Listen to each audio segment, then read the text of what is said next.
Hello everyone, welcome once again on Indian English speaking class तैयारी।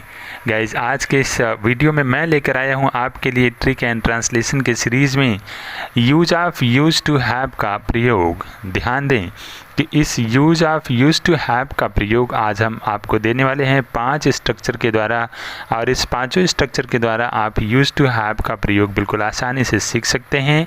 और साथ में आप इसका affirmative, negative, interrogative type 1, type 2 या फिर यस नो टाइप में आपका अगर नो भी आता है तो वो कैसे आपका बनता है, इसको हम पूरी तरह से 5 स्ट्रक्चर के द्वारा समझेंगे। और ये चीज़ें याद रखिएगा कि इसका यूज आप चाहे स्पोकन में करें चाहे आप ग्रामर में करें, हर जगह आपके लिए बेनिफिशियल होगा। गाइस, याद रखें, धैर्य से आप इस वीडियो को देखें।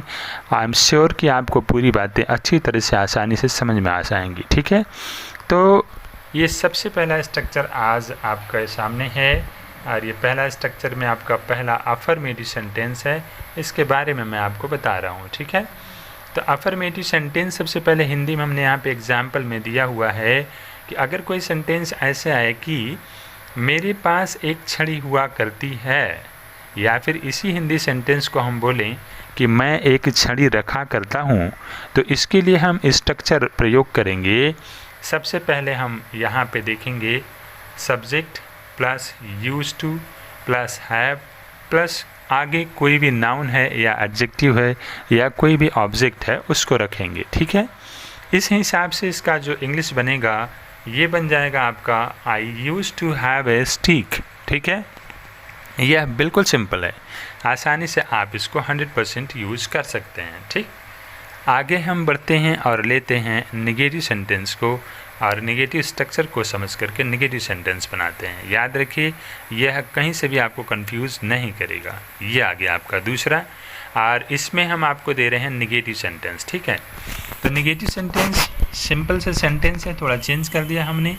हिंदी का सेंटेंस है, उसके पास कलम नहीं हुआ करती है। आप इसी हिंदी सेंटेंस को ऐसे भी बोल सकते हैं कि वह कलम नहीं रखा करता है।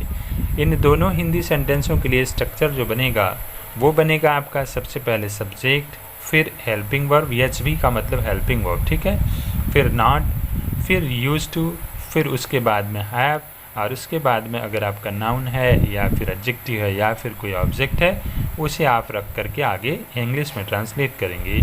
और इंग्लिश इसका बन जाएगा ही does not use to have a pen.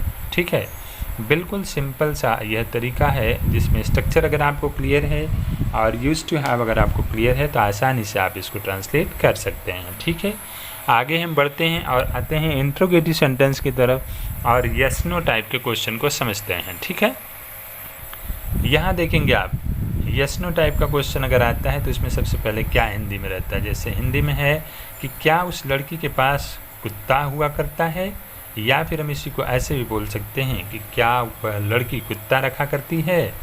इसका स्ट्रक्चर जो बनेगा गाइस, सबसे पहले हम इसमें हेल्पिंग वर्ब को रखते हैं। हेल्पिंग वर्ब कोई भी हो सकता है, डू, डज, डिड या हैव, हैज़ टेंस के अकॉर्डिंग। उसके बाद सब्जेक्ट, फिर उसके बाद में यूज टू, और उसके बाद हैव, फिर आपका noun, adjective and question mark. ठीक है, इसके हिसाब से इसका इंग्लिश जो बन रहा है ये बन रहा है आपका does that girl use to have a dog. बिल्कुल सिंपल सा सेंटेंस बन गया। आप इसका यूज़ कहीं भी करें। याद रखें, चैनल पे पहली बार हैं तो चैनल को सब्सक्राइब ज़रूर करें। हम आपको लाकर देते रहेंगे इस तरह की और भी वीडियो जिससे आपकी नॉलेज बढ़ती रहेगी। यह आपका अगला चौथा कैटेगरी का सेंटेंस है जिसमें हम WH कैटेगरी के सेंटेंस को लेकर आए हैं। इसमें हिंदी में सेंटेंस है रमेश के पास कौन सी किताब हुआ करती है।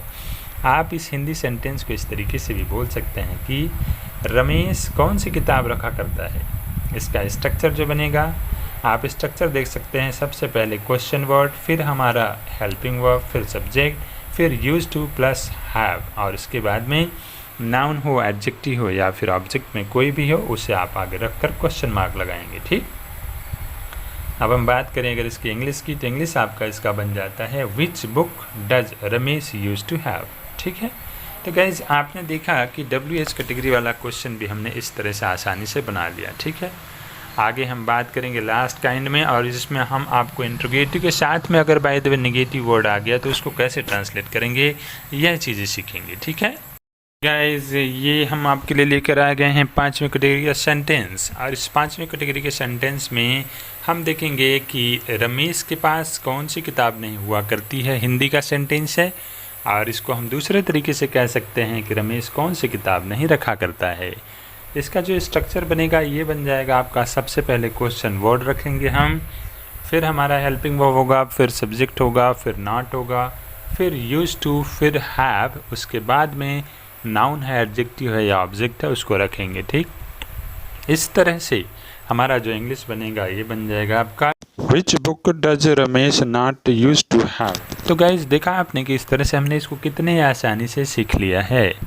अब ध्यान देने की बात है कि इस तरह के सेंटेंसों में हम हमेशा नॉट को सब्जेक्ट के बाद रखेंगे, बस इतना चेंजिंग है। ठीक, तो ये पांचों स्ट्रक्चर आप अगर याद कर लें बाय द वे और इस तरीके के एग्जाम्पल नोट कर लें तो आप इस तरह की सेंटेंस को चाहे आप स्पोकन में यूज़ करें, चाहे आप ग्रामर में यूज़ करें, कहीं भी यूज़ करें, आपके लिए होगा ये बहुत ज़्यादा बेनिफिशियल, राइट। तो गाइस वीडियो से अगर आपको बेनिफिट लग रहा है तो चैनल को जल्दी से सब्सक्राइब करें, वीडियो को अपने दोस्तों के साथ में शेयर भी करें ताकि हमारा कॉन्फिडेंस बढ़े और हम आपके लिए लेकर आ सकें इस तरह की और भी वीडियो। तो आज की वीडियो में से बस इतना ही। डिस्क्रिप्शन बॉक्स में ग्रामर के चैनल का लिंक है, उसे भी टच करके आप ग्रामर की भी पढ़ाई कर सकते हैं मेरे द्वारा। मिलते हैं नए वीडियो में कुछ नई चीज़ों के साथ में, तब तक के लिए thank you, have a nice day and bye bye.